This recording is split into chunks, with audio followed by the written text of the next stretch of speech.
حضرت اقدس حضرت مولانا طارق جمیل صاحب کے بیٹے عاصم جمیل کی ڈیتھ ہوئی اور ایک بڑی سب کو فکر لاحق ہو گئی کہ یہ کیسے ہو گیا، کیا ہو گیا۔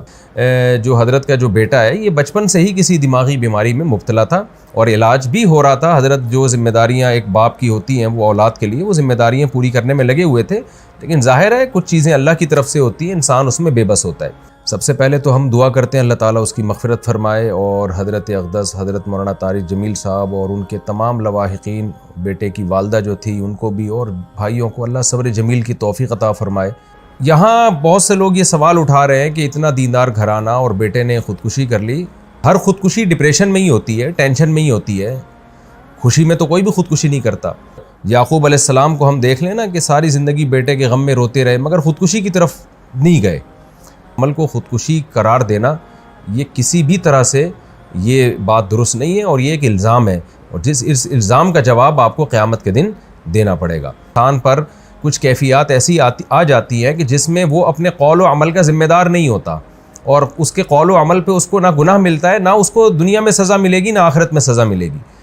یہ وہ جب ہے جب انسان کی دماغی صلاحیت کام کرنا چھوڑ دے۔ طلاق آپ کو معلوم ہے کتنا حساس معاملہ ہے، شدید غصہ میں بھی اگر انسان ہو تو طلاق واقع ہو جاتی ہے۔ ثلاث جدہن جد وہزلہن جد، اس حدیث کی روشنی میں۔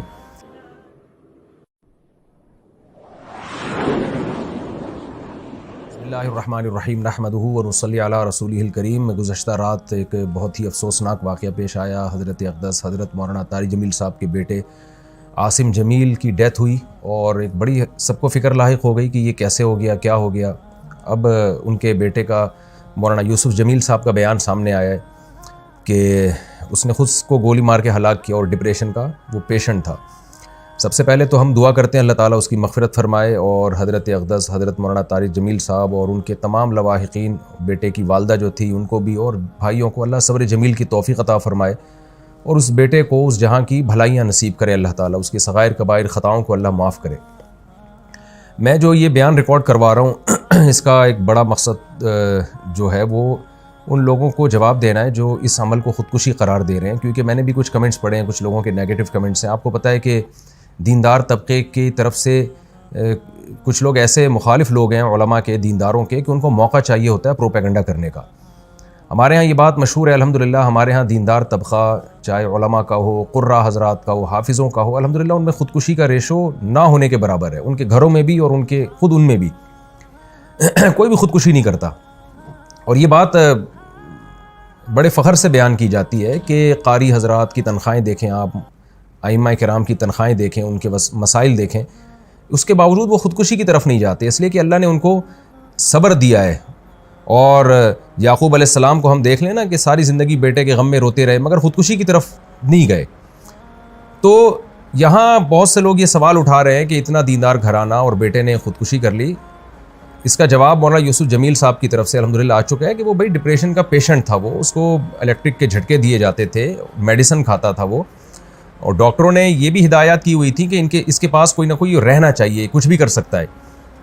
تو یہ جواب میں سمجھتا ہوں کافی ہے ان لوگوں کا منہ بند کرنے کے لیے جو اس عمل کو خودکشی قرار دے رہے ہیں، لیکن آپ کو پتہ ہے جو فتنہ پرست لوگ ہوتے ہیں ان کو باتیں کرنی ہے۔ بعض لوگ یہ بھی تبصرہ کر رہے ہیں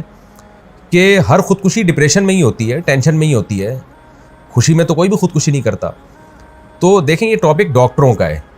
ڈاکٹر بتاتے ہیں، اور ہم نے مشاہدہ بھی کیا ہے کہ ڈپریشن دو طرح کی ہوتی ہے۔ ایک ڈپریشن تو عام لوگ جو دنیا کی محبت میں ڈپریشن میں گئے ہوئے ہیں، ایک ڈپریشن وہ ہوتی ہے جو کسی دماغی بیماری کی وجہ سے ہوتی ہے، اس میں دیندار لوگ بھی مبتلا ہو سکتے ہیں، اور اس کا کوئی علاج، اس کا علاج یہ نہیں ہے کہ اس کو صبر کی تلقین کی جائے، اس کا علاج میڈیسن ہوتی ہیں، دماغ میں کچھ کیمیکل آگے پیچھے ہو جاتے ہیں۔ ایسے بہت سارے پیشنٹ ہم نے اپنی زندگی میں دیکھے ہیں، بہت اچھے لوگوں کو جنہوں نے بڑی بڑی ٹینشنیں جھیلی ہیں، برداشت کی ہیں، لیکن وہ بیٹھے بیٹھے ڈپریشن میں چلے جاتے ہیں، میڈیسن لیتے ہیں تو سیٹ ہو جاتے ہیں، وہ دماغ کے کچھ کیمیکل ہیں جو آگے پیچھے ہو جاتے ہیں۔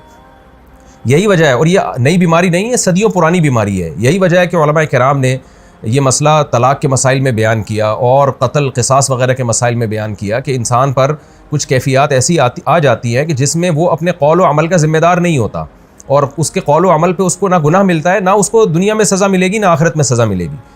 یہ وہ جب ہے جب انسان کی دماغی صلاحیت کام کرنا چھوڑ دے۔ طلاق آپ کو معلوم ہے کتنا حساس معاملہ ہے، شدید غصہ میں بھی اگر انسان ہو تو طلاق واقع ہو جاتی ہے۔ ثلاث جدہن جد وہزلہن جد، اس حدیث کی روشنی میں۔ لیکن علماء نے بیان کیا کہ اگر کوئی ڈپریشن کا پیشنٹ ہے اور اس کے پاس قرائن ہے اور اس کا دماغ صحیح کام نہیں کر رہا، ایسی صورت میں وہ بیوی کو 100 طلاقیں بھی دے دے گا تو نہیں ہوں گی، اس لیے کہ اس کا دماغ ہی کام نہیں کر رہا ہے ایسے موقع پہ۔ تو جب طلاق جیسے مسئلے میں ہم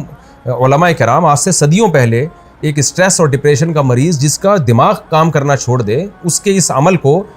طلاق قرار نہیں دیتے، وہ زبان سے کفریہ کلمات اگر زبان سے نکالے گا تو وہ کافر نہیں ہوگا، حالانکہ کفر تو مذاق میں بھی اگر آپ کفریہ کلمات زبان سے نکالتے ہیں تو آپ کافر ہو جاتے ہیں، لیکن اتنا بڑا جرم بھی معاف کر دیا اللہ تعالیٰ نے اگر اس کا دماغ کام نہیں کر رہا۔ تو ایسے ہی خوب سمجھ لیں کہ ایسا ڈپریشن کا مریض اگر کسی کو قتل کر دیتا ہے یا اپنے آپ کو قتل کر دیتا ہے تو وہ نہ دنیا میں مجرم ہے، نہ اللہ کے ہاں وہ مجرم ہے۔ اس میں ملامت کرنا اور کسی کو برا بھلا کہنا یا کوئی نیگیٹو باتیں کرنا، یہ جو باتیں کرنے والے لوگ ہیں وہ مجرم ہو جائیں گے۔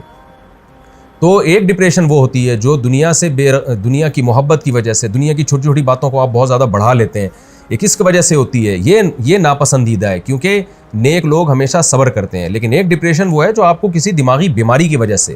یہ بچپن سے اس کی جو ہمیں تحقیقات سے معلوم ہوا ہے کہ یہ جو حضرت کا جو بیٹا ہے یہ بچپن سے ہی کسی دماغی بیماری میں مبتلا تھا اور علاج بھی ہو رہا تھا۔ حضرت جو ذمہ داریاں ایک باپ کی ہوتی ہیں وہ اولاد کے لیے وہ ذمہ داریاں پوری کرنے میں لگے ہوئے تھے، لیکن ظاہر ہے کچھ چیزیں اللہ کی طرف سے ہوتی ہیں، انسان اس میں بے بس ہوتا ہے۔ تو ہم سب اس غم میں حضرت کے ساتھ برابر کے شریک ہیں اور ہم سب دل سے دعا کرتے ہیں اللہ تعالیٰ حضرت کے اس بیٹے کو اس جہاں کی بھلائیاں نصیب کرے اور اس جہاں کی خوشیاں نصیب کرے، اور جو بھی ان کے رشتہ دار اور لواحقین ہیں اللہ تعالیٰ ان سب کو صبر جمیل کی توفیق عطا فرمائے، اور جو منفی کمنٹس کرنے والے لوگ ہیں اللہ تعالیٰ ان کو ہدایت دے۔ اور میں پھر دوبارہ اپنی بات کو ریپیٹ کرتا ہوں کہ اس عمل کو خودکشی قرار دینا یہ کسی بھی طرح سے یہ بات درست نہیں ہے، اور یہ ایک الزام ہے، اور اس الزام کا جواب آپ کو قیامت کے دن دینا پڑے گا۔ اللہ تعالیٰ مرحوم کی مغفرت فرمائے اور لواحقین کو اللہ صبر جمیل کی توفیق عطا فرمائے، اور مرحوم کو جنت میں اللہ تعالیٰ اعلیٰ درجات عطا فرمائے۔ وما علینا الا البلاغ۔